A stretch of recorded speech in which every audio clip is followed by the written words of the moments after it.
Good morning, it's Lone Wanderer here. So where do I begin with this? I think this is what part 5. I've lost count how many parts this is for the JP Peltonen Puko. Do you know one of them jobs that you wish you hadn't took on? This is one of them. This has absolutely been absolute pain to do this. I wish I never started it, if I'm honest, if I knew it was going to be this bad. So loads of problems, obviously, if you watch the previous videos on this knife build. So if I just take you back, obviously I didn't like the rubber handle scales, so I removed them. But the tang on the... I'm moving my phone up this way. I don't know if it's going to affect the video. That's better. Right, so remove the rubber handle scales on the knife because I didn't like the rubber texture, and it just didn't feel natural to me. And again, if you watch the previous videos, I will explain what I was going to do. But I had problems along the way, namely the tang, which is this part here, the handle, the tang in the handle. Now I've reshaped that handle tang so many times now. I must just tell you for the viewers that obviously I am not a professional. I'm not a professional knife maker. I'm kind of a knife maker, modder if you like. So I'm kind of training myself, and sometimes the only way to train yourself is to go through the hardships and to go through the pros and cons and learning your mistakes as you go. As you get further into it, and that's the only way for me to learn. I don't really learn very well from other people. You know, it's nothing against other people. I'm just not a people person, and because of my mental health way of understanding things, I kind of pick up things a lot faster. You know, by doing my own research and pretty much hands-on experience, so going through the process, if you like, while doing research, and maybe a little bit of help and advice along the way. And I learn a lot that way. So back to the handle. So yeah, it's got a banging edit this morning, so hopefully it's not going to be a long video. Let's get my head down for a bit.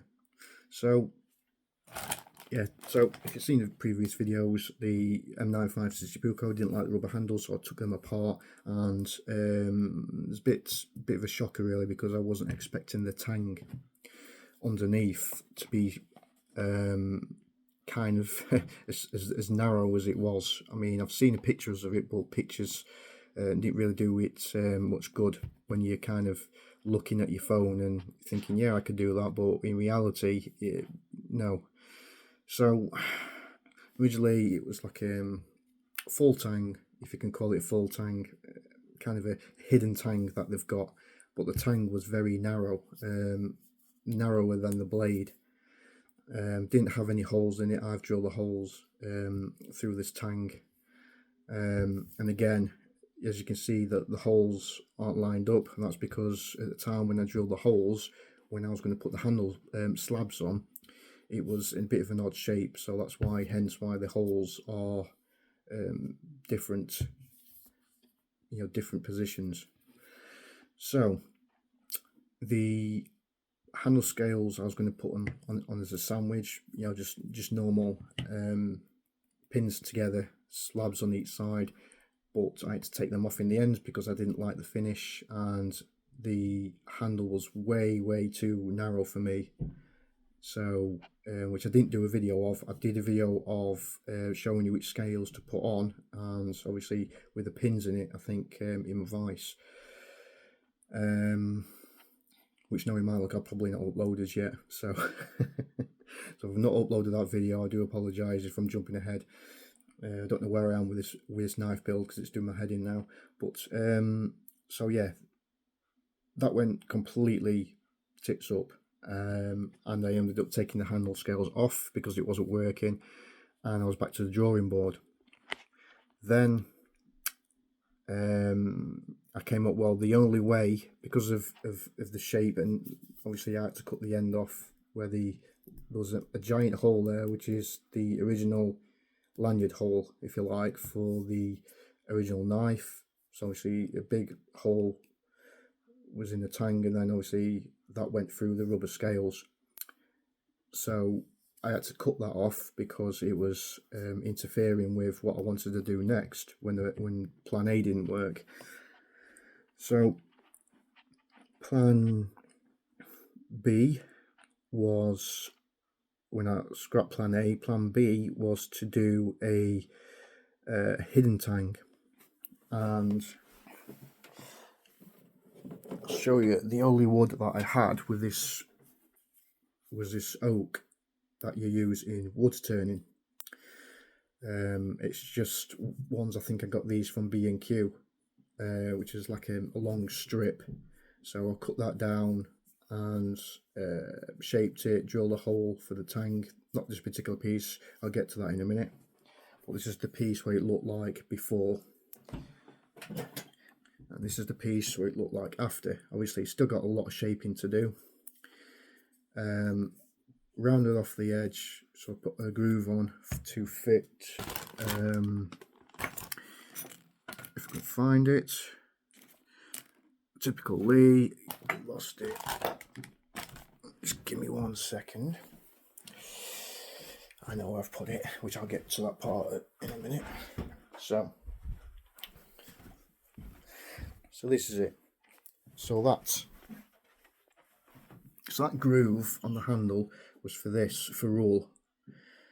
That again I had to modify the slot in there so that it would fit this knife, because this is just over 4mm thick, and obviously the ferrule, the letterbox opening there, wasn't, so I had to do a lot of filing, a lot of hammering, which, by the way, I don't want to go on too much because my videos can be a bit boring sometimes, but I got some mild steel from B&Q. It comes as a big long strip, probably about 1 meter long, and all I did is cut a bit off and then hammered the end, and that is perfect, which I'll show you. Sorry guys, the world's worst cameraman, as you know. So I'll show you, and this is an idea I got from YouTube, so it's not my invention, but it's a lot of guys similar to me does the same. Okay, so once you cut your slot, and you need to obviously fit it, so your ferrule slides in here. Obviously make sure you get the right way up. Now as you can see, that fits absolutely perfect. Well, it will do once we've got a handle. So it needs to be tight, hardly no gaps here, down here whatsoever. Okay, but not too tight. So to make this straight, when you're hammering it down to get the last bit of the shape here, you clamp this down, and then because this is hollow, this goes on top of this ferrule like this, and then because I pre-hammered this, all you do is get a hammer the top of this while this is in the vise, and it keeps this ferrule flat and it stops it from doing that. So if you try and use a normal hammer, you know, it's not impossible, because that's what I used to do in the past, but not only are you going to ruin the ferrule with the hammer, probably bend it, scratch it, I don't know, dent it, chip it, because you're hammering, probably you're going to hammer there, then you're going to hammer there, but the ferrule is moving about while you're doing it, so you're not going to get a full fit. So this is what this is for. So you slot that on the tang like that, and as you can see, it keeps it not perfectly straight, but better than using a hammer. So as you're hammering down on the end of that, it's keeping that it stops that from wiggling about, because it's hammering both sides at the same time. Anyway, so I don't want to bore you with that. So that's the ferrule, and that's what this cutout is for originally. So I'll put my phone back the other way. So so I shaped the handle scales out of the solid oak that I've shown you before. Shaped this cutout here so that the ferrule can go on top of here. It's hard to do to one hand like that, which it does. And obviously drilled the center for the tang, and obviously shaped it using a needle files, rasps, not the normal pin needles. They've got to be rasps. So little thin rasps to get inside there to shape it, to square it off. So yeah, that's absolutely perfect. That was absolutely perfect. Everything was going fine, and I was absolutely happy with that. However, sometimes when you get ahead of yourself, I really should have probably looked at the wood before I started doing it. And if you look at the grain structure in this oak, you can see it there. It's a bit hard to pick up the camera. There we go. Right, so look at the grain structure in this. Now, granted, oak does tend to have a wider grain structure. So if you're using oak, the grain structure needs to be as close as possible. So like most woods, the closer the grain, the more harder and less likely to crack the wood is going to be. Now, I wish I kind of a schoolboy error, because obviously being done woodwork in the past, I should have known this, but I was eager to get this finished, so I was kind of rush job kind of thing, because I spent far too much time on this already. I've got other projects in mind to keep me busy, and obviously I've got me bushcraft to do as well outdoors. So when I finished, I was happy with the fit and finish, but when I looked at the wood closely, I noticed that there was probably little cracks started to appear in here. Not from hammering, but because this kind of wood turn in oak probably wasn't designed for something, maybe knife scales. So it's kind of a bit unstable, if you like, for my use of what I'm going to be using this for. So if you look at the grain structure, where's it got before? So the gaps in the grain is far too wide, and you can probably see probably there, the vertical lines. There we go. The vertical lines in the oak, and there, this is probably the worst one, which is there. Can you see where my fingers are there? If it is focused in, and that, I wasn't happy about that at all. That is going to have a major impact on when the knife is finished, because if there's any shock going through this knife, then them cracks are going to widen. And I followed one of the cracks already, and again, it's going to be really hard to pick up on camera, because it's really hard to spot. But because I was looking at the cracks, so there we go. Again, it's probably not the best.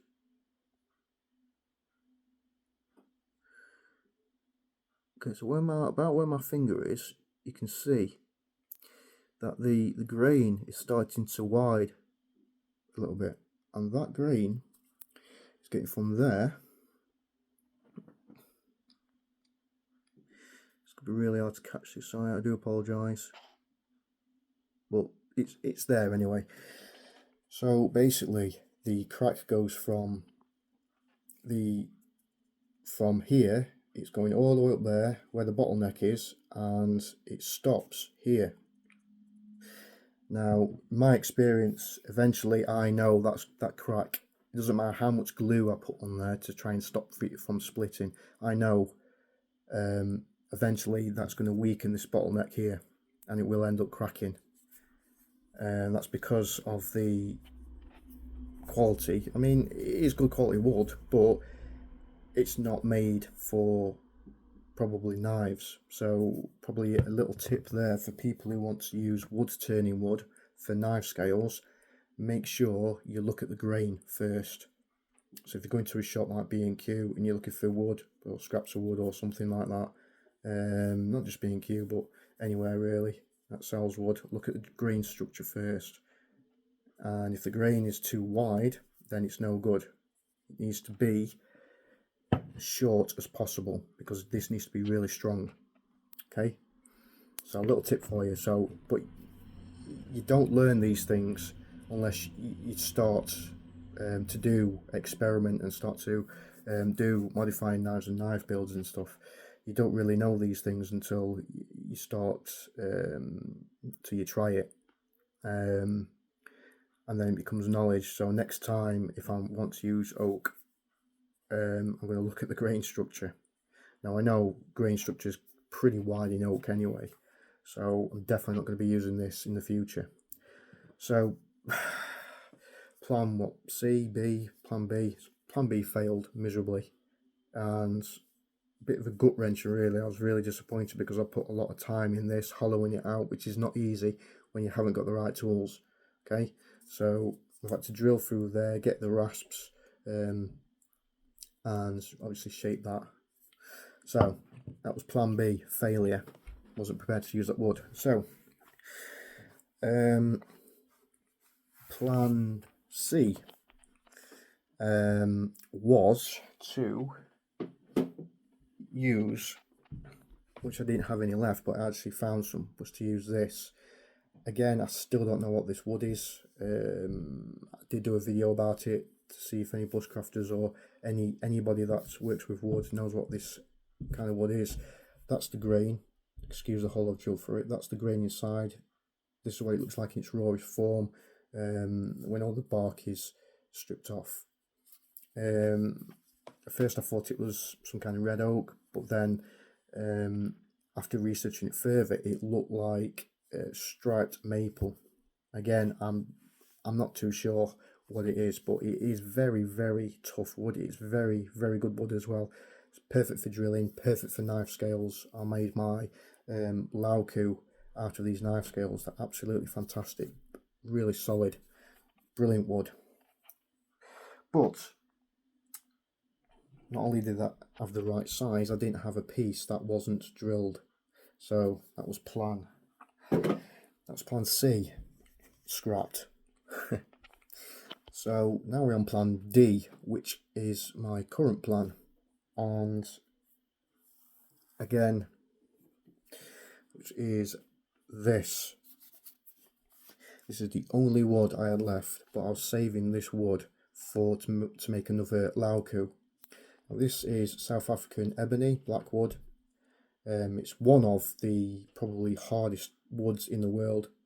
I'm not saying it is the hardest wood, but it's I'll put it on the list as one of the hardest woods in the world. And believe me, this is rock hard.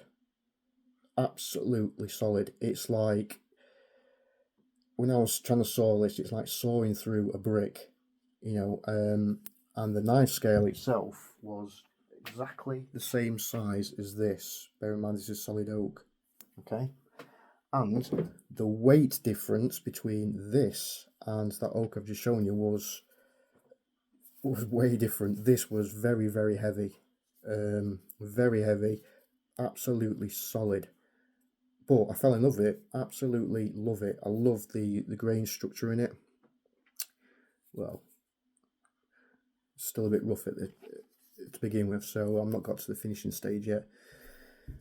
And you can feel it. It's, there's, it's absolutely solid. Very, very heavy wood.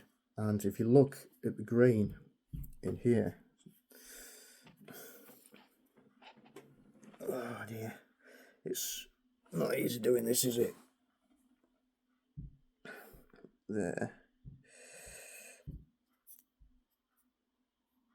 You know, there's no wide gaps or anything, it's just one solid piece of wood. Okay, so did exactly the same again as I did with this piece. So roughly shaped it to the shape that I wanted. Formed this bottleneck here, as you can see. That was a pain. That, with basic tools, that took me probably nearly 2 days just to hollow that out a little bit to cater for the tang. That's how hard this wood was. Very, very solid wood. Very hard to work with, but I still love it. I love the feel of it. I love the grain structure. I love, you know, it's really, really solid. So, got the bottleneck there. Obviously, it's not 100% perfect, and explain why. Okay, so everything was going well. I had an absolute perfect fit for my tang, which I'll show you. Here's me saying that it wasn't going to be a long video. Yeah. Okay. So, handle, South African blackwood ebony, tang, absolute perfect fit. Okay, I would have liked a little bit more friction, but can't have everything, can you? I can always pack it out inside, not a problem. Okay, so that was my latest. That was my latest plan to work with this. So everything was going well, and I came to shape the bottleneck just the same as before to accept the ferrule. And I made another mistake, and that is I sanded too much around the bottleneck here. So now when I put the ferrule on,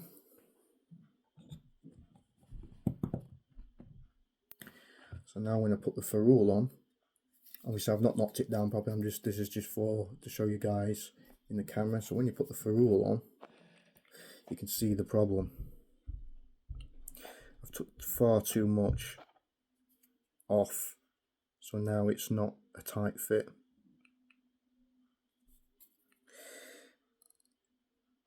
And again, I shouldn't really rush these things, but it was yesterday I was really tired, and I kind of rushed it a little bit, and I'm using a very coarse belt for the sander, and basically a brand new belt I got for it because I wanted a coarser grit.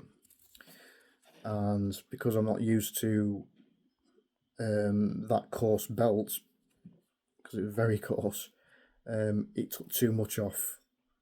Within seconds, that was down. It was, you know, it was taking just literally millimeters off in seconds. So obviously misjudged it, so it's not a tight fit as I would have liked up here. And also I've got a problem with this, the end here going down to the shoulder. So back to the drawing board. I'm still going to work with this handle because I've literally run out of wood now. The guy I ordered my wood from is currently on holiday, so I can't order another one of these until he gets back. And I wanted to get this knife build done as quickly as I could. So the other way forward is to work with what I've got. And so now I've got to come up with an idea to pack this out, which is not going to be a problem to pack this out. The problem is what I'm going to use for this collar to hide my mistake there. Lots of ideas popped into my head. When I was supposed to be asleep is it's like a leather wrap, cordage, you know, another piece of brass. Put some brass in there, but I've not got any brass thick enough to bend round it. So once I've got an idea for that bit, I'll let you know. So packing this out is going to be dead easy. It's just this bit here, around there, that I'm going to struggle with. So that's where I am at the minute. I'm going to cut the video off there and let you know what I decide to do. So thanks for watching. Hopefully I didn't bore you to death, and I can't wait to get this now finished and just move on because it's doing my absolute nutting. So thanks for watching. Bye bye for now.